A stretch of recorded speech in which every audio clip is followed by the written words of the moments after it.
আসসালামু আলাইকুম, সবাইকে স্বাগতম। আজকে আমরা আমাদের তড়িৎ রসায়নের আরও কিছু গুরুত্বপূর্ণ প্রশ্ন নিয়ে আলোচনা করব। তো শুরু করা যাক। তো প্রথম যে প্রশ্নটা আছে, কোনটির জারণ বিভব সবচেয়ে কম? তো এই জারণ বিভব সবচেয়ে কম জানার জন্য আমাদের একটা জিনিস জানতে হবে, মানে এইটা একটু আমরা মনে রাখবো যে আমাদের সক্রিয়তার সিরিজটা মনে রাখবো আমরা। সক্রিয়তার সিরিজটার একটা ছন্দ আছে। তো ছন্দটা হলো কে কে না ম্যাক গাইভার এলো যেন ফিরে,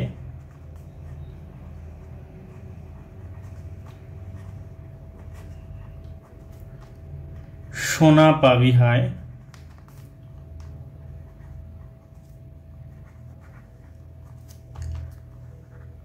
কালো হাজি হাজি পিটাবে আমায়।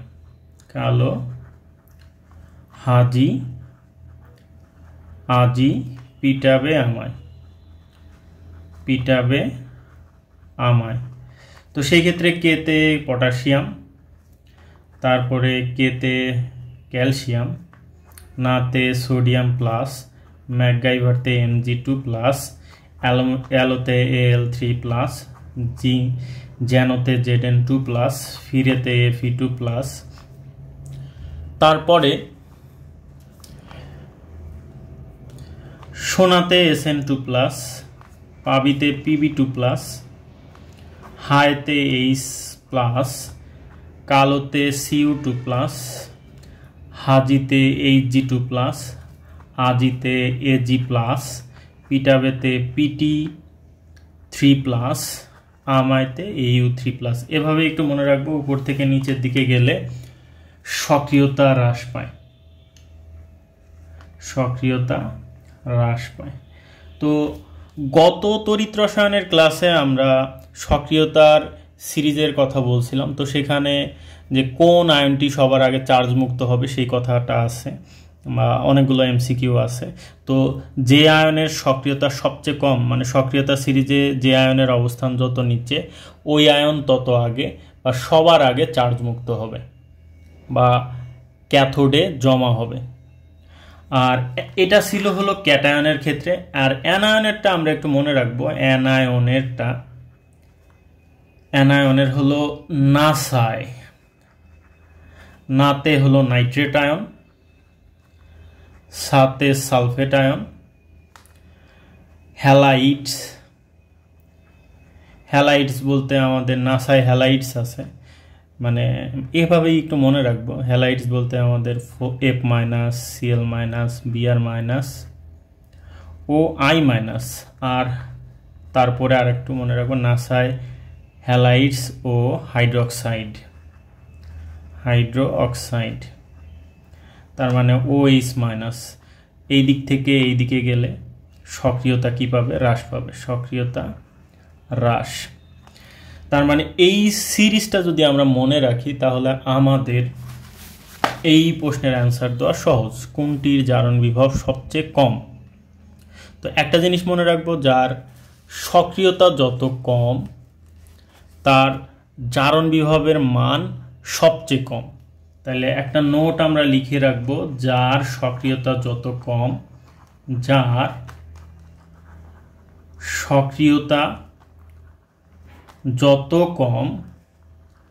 তার জারণ বিভব সবচেয়ে কম। তো আমাদের এই সিরিজ যদি আমরা লক্ষ্য করি যে সবার নিচে আছে কি? গোল্ড। তাহলে এই যে Au এর সক্রিয়তা সবচেয়ে কম। তার মানে প্রথম যে প্রশ্ন আছে কোনটির জারণ বিভব সবচেয়ে কম, তাহলে অ্যান্সারটা হবে গোল্ড। তারপরে কোন তড়িৎদ্বারটি জারণ প্রক্রিয়া নির্দেশ করে? তো জারণ মানে কি? যারা বিক্রিয়াকালে ইলেকট্রন ত্যাগ করে তাদেরকে কি বলা হয়? জারণ বিক্রিয়া বলে। ঠিক আছে, মানে যে বিক্রিয়া ইলেকট্রন ত্যাগ হয় তাকে কি বলা হয়? জারণ বিক্রিয়া। তো ধাতু ইলেকট্রন ত্যাগ করে কিসে পরিণত হয়েছে? ধাতব আয়নে পরিণত হয়েছে। তার মানে এই যে প্রসেস, এটা হলো জারণ প্রক্রিয়া। এরপরে আছে কি জারণ বিজারণ অর্ধকোষ। আমাদের অর্ধকোষ আছে 5 ধরনের। অর্ধকোষ কয় ধরনের আছে? 5 ধরনের। তার মধ্যে একটা হলো জারণ বিজারণ অর্ধকোষ। তো জারণ বিজারণ অর্ধকোষের সংজ্ঞাটা এমন: জারণ বিজারণ অর্ধকোষ। অর্ধকোষ, তো অর্ধকোষের সংজ্ঞাটা হলো একই ধাতুর দুটি ভিন্ন জারণ অবস্থার দ্রবণের মধ্যে ভিন্ন জারণ অবস্থার দ্রবণের মধ্যে নিষ্ক্রিয় তড়িৎদ্বার পিটিকে নিমজ্জিত করে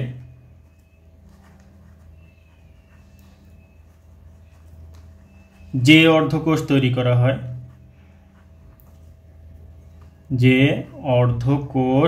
তৈরি করা হয়, তাকে ড্যাশ বলে, জারণ বিজারণ অর্ধকোষ বলে। তো কি বলছি? একই ধাতুর দুটি ভিন্ন জারণ অবস্থা, মানে এই যে Fe2+, Fe3+, মানে একই দ্রবণের মধ্যে Fe2+ আর Fe3+ কে নিয়ে যদি তার সাথে আমরা পিটি পাত সংযুক্ত করি, সেটা হবে কি জারণ বিজারণ অর্ধকোষ। তার মানে এটা হতে পারে অথবা পিটি SN2+/SN4+ কি হইতে পারে আমাদের জারণ বিজারণ অর্ধকোষ। একই ধাতুর দুটি ভিন্ন জারণ অবস্থার দ্রবণ এর মধ্যে আছে। এরপরে তাহলে আমাদের যে এই যে প্রশ্ন যে কোনটি জারণ বিজারণ অর্ধকোষ, তার মানে কোনটা অ্যান্সার হবে? PT, Fe2+, Fe3+। এরপরের যে পরের প্রশ্নটা আছে যে জিঙ্ক/Zn2+ এবং তার বিভবের মানটাও দেওয়া আছে। বিভবের মানটা কত? +0.76 ভোল্ট। এইটা যদি অ্যানোড হয়, এই জিঙ্ক যদি অ্যানোড রূপে আচরণ করে, তাহলে নিম্নের কোনটি ক্যাথোড রূপে ব্যবহার করা যাবে? তো এইরকম প্রশ্নের অ্যান্সারটা এমন হবে যে আমরা একটা জিনিস মনে রাখবো, যার সক্রিয়তা বেশি সে সবসময়, মানে এই কোষের ক্ষেত্রে যার সক্রিয়তা বেশি তো সে কি হবে? অ্যানোড হবে। আর যার সক্রিয়তা কম সে কি হবে? ক্যাথোড হবে। তো এইখানে বিভব দেওয়া আছে +0.76 ভোল্ট। তো একটু আগে আমরা একটা জিনিস লিখছি, যার সক্রিয়তা যত কম তার জারণ বিভবের মান কম। তো এইখানে সবগুলো ধাতুরই জারণ বিভব দেওয়া আছে, কারণ এই কোবাল্ট2+, মানে সামনে ধাতু আর পরে কি আছে? আয়ন আছে। যদি ধাতু আগে আয়ন পরে থাকে তাহলে সেটা দ্বারা বোঝায় কি? জারণ বিভব। তো ধাতু আগে পরে আয়ন, তার মানে কি? জারণ বিভব। এটার ক্ষেত্রে ধাতু আগে আয়ন পরে জারণ বিভব, ধাতু আগে আয়ন পরে জারণ বিভব, ধাতু আগে আয়ন পরে জারণ বিভব। তো এই যে জারণ বিভব, এই জারণ বিভবের কম মান কোনটা? কম অবশ্যই কোবাল্টেরটা। তো কোবাল্ট যেহেতু কম, তাহলে কোবাল্ট কি হবে? ক্যাথোড হিসাবে আচরণ করবে। তার মানে প্রশ্নের অ্যান্সার হবে এইটা। এরপরে আছে PtH2/H+ এর সাথে কোনটি ক্যাথোড হিসাবে ব্যবহৃত হবে? তো আমরা যদি সক্রিয়তার সিরিজ দেখি, তো এর সাথে কোনটি ক্যাথোড হিসাবে, মানে এটা হলো কি বলো যে এইটা আমাদের অ্যানোড হবে। তো এর থেকে যার সক্রিয়তা কম সে ক্যাথোড হিসাবে আচরণ করবে। তো হাইড্রোজেনের চেয়ে সক্রিয়তা কম কার? এই যে আমাদের হাইড্রোজেনের থেকে সক্রিয়তা কম হলো গোল্ডের। এই জন্য আমাদের এই সিরিজটা মনে রাখা জরুরি। হাইড্রোজেন থেকে কম সক্রিয় কে বলো? Au2+। তো সেই ক্ষেত্রে আমাদের অবশ্যই কোনটা অ্যান্সার হবে? Au3+ অ্যান্সারটা হবে। এরপরে আছে A2+ আছে। তো এই ক্ষেত্রে আমাদের জারণ বিভব, মানে ধাতু আগে আয়ন পরে আছে, জারণ বিভব দেওয়া আছে। এইটা যদি অ্যানোড হয় তাহলে ক্যাথোড কে হবে? তো সেই ক্ষেত্রে আমরা কি করব? তো একটা নোট আমরা লিখে রাখি, যার জারণ বিভবের মান যত বেশি তার সক্রিয়তা বেশি এবং সে অ্যানোড। যার জারণ বিভবের মান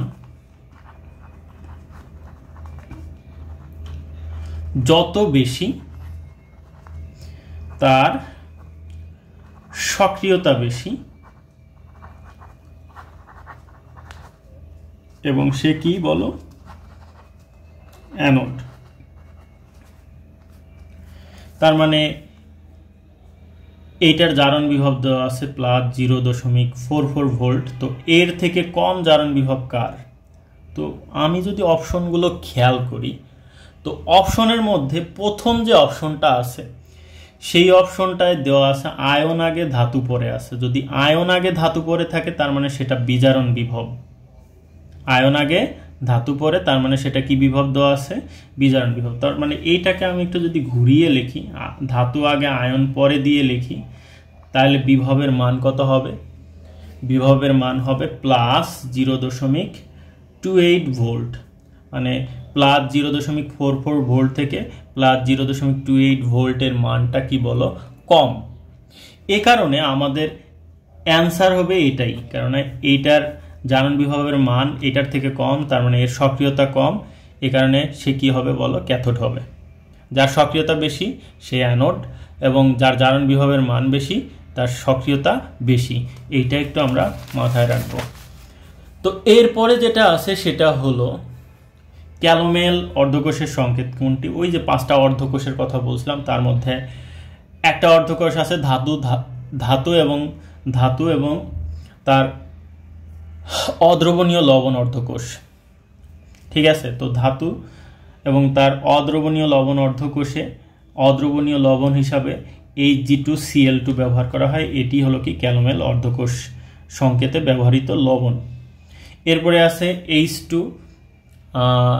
তার সাথে আছে কি হাইড্রোজেন /H+। কোন ধরনের অর্ধকোষ? যেহেতু হাইড্রোজেন একটা গ্যাস, তার মানে এটা কি গ্যাস অর্ধকোষ। তো Pt/হাইড্রোজেন আছে, তার সাথে H+ আছে, এদিকে কপার 2+ কপার আছে। তো এই বিক্রিয়ার জন্য ইএমএফ এর মান নির্ণয় করতে বলছে। তো এইখানে আমাদের কপারের বিজারণ বিভবের মান দেওয়া আছে। আয়ন আগে ধাতু যদি পরে থাকে তার মানে সেটা কি বিজারণ বিভবের মান।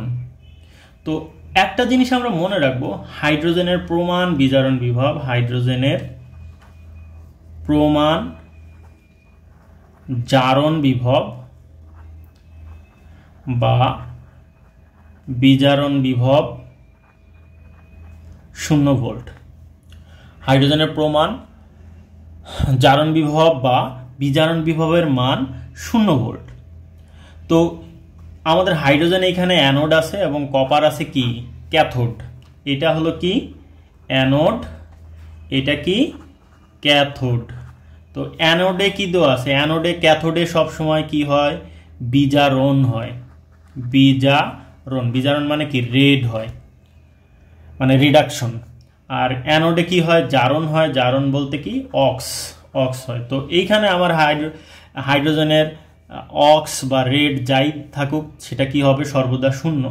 তার মানে ই সেল সমান ই anode ox plus E cathode red.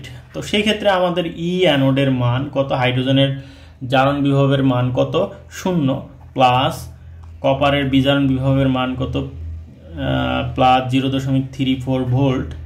তো সেই ক্ষেত্রে আমাদের অ্যান্সার হবে 34 ভোল্ট। এটাই হবে আমাদের অ্যান্সার। এরপরে যেটা আছে সেটা হলো যে একটা কোষ দেওয়া আছে। তো কোষে যেমন ধরো জিঙ্ক/Zn2+ এবং Ag/Ag+ দেওয়া আছে। তড়িৎদ্বার জারণ বিভব যথাক্রমে এত এবং এত হলে তড়িৎদ্বার কোষটির মোট বিভব কত? তো এই ক্ষেত্রে আমার জারণ বিভব জিঙ্কের বেশি, এজন্য জিঙ্ক অ্যানোড, এবং এজির কম, তার মানে এজি হবে কি ক্যাথোড হবে। তো এজিরও কি দেওয়া আছে? জারণ। অ্যানোডের তো জারণ হয় অ্যানোড অক্স, ঠিক আছে, অ্যানোড অক্স দেওয়া আছে। আবার ক্যাথোডেরও কি দেওয়া আছে? ই ক্যাথোড।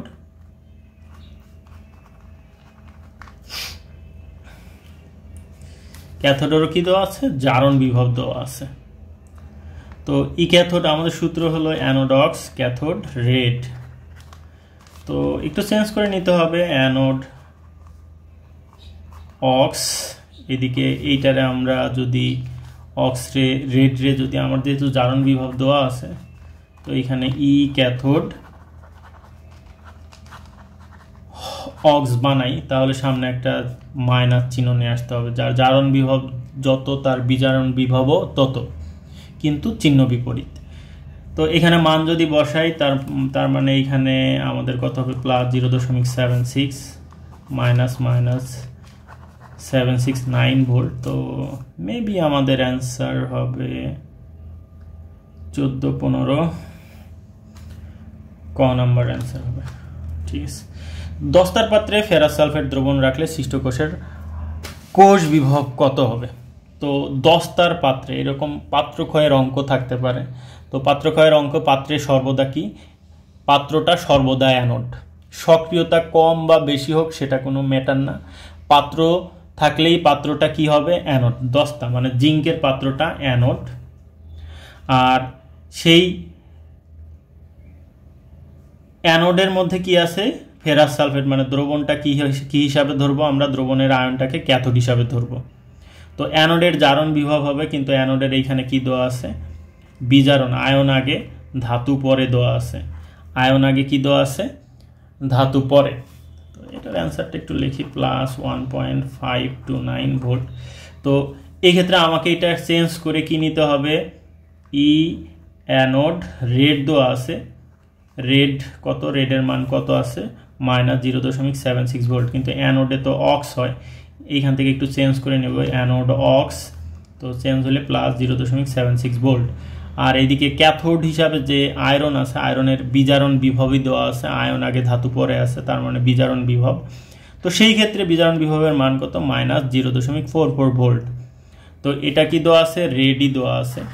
তো সেই ক্ষেত্রে ই ক্যাথোড রেড, তো মান এখানে বসাইলে বিয়োগ করলে কত হবে, তার মানে এটার যদি আমরা করি ই anode ox plus E cathode red, ই ক্যাথোড রেড, তো সেই ক্ষেত্রে আমাদের মান যদি বসাই এইখানে প্লাস 0.76 মাইনাস 0.44 ভোল্ট, তো মেবি 32 হবে, প্লাস 0.32 ভোল্ট হবে। এটাই হলো অ্যান্সার।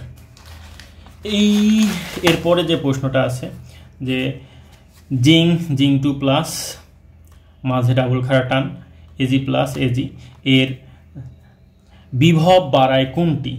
তো এইটা বিভব বাড়ানোর জন্য একটা মানে বিভব বাড়ায় যদি ঘনমাত্রার কাহিনী থাকে তাহলে নার্নস্ট সমীকরণ দিতে হবে। নার্নস্ট সমীকরণটা এমন যে এই সমীকরণের জন্য নার্নস্ট সমীকরণ হবে ই সেল সমান E nought cell minus RT/NF লন উৎপাদায়ন মানে Zn2 প্লাস বা অ্যানোড আয়ন বাই কি বলো ক্যাথোড আয়ন এবং মোল সংখ্যা তার পাওয়ার বা ঘাত।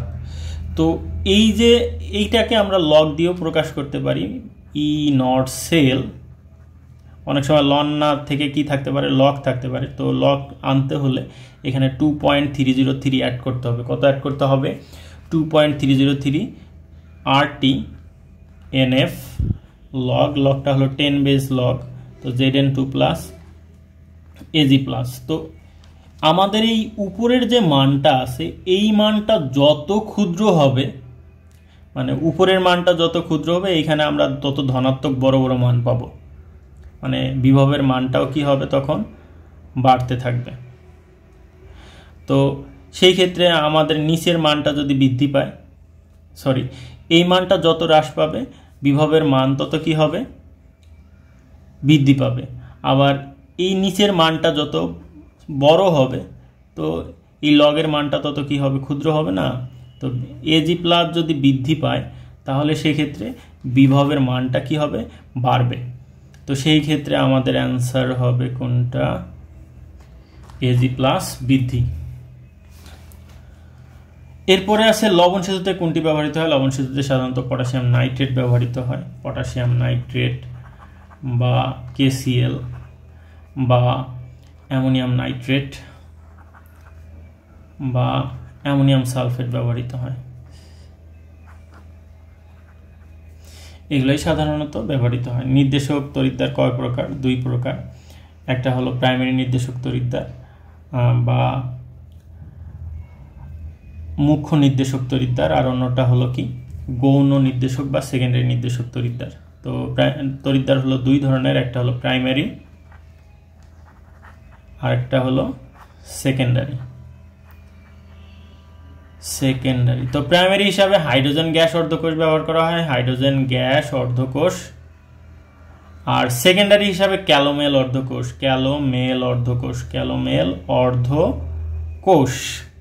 ঠিক আছে, সেকেন্ডারি হিসাবে কোনটা ব্যবহার করা হয়? ক্যালোমেল অর্ধকোষ ব্যবহার করা হয়। তো ক্যালোমেল অর্ধকোষ হিসাবে যেমন এভাবে লেখে সংকেতটা Ag/Ag2Cl2 KCl দেয়, এটা হতে পারে এরকম। এরপরে আছে কি প্রমাণ হাইড্রোজেন তড়িৎদ্বারে H+ আয়নের ঘনমাত্রা ও গ্যাসের চাপ যথাক্রমে অবশ্যই 1 মোলার এবং 1 এটিএম অর্থাৎ 760 মিলিমিটার চাপ হবে। 1 মোলার ঘনমাত্রা 1 এটিএম বা 760 মিলিমিটার Hg এরকম হবে।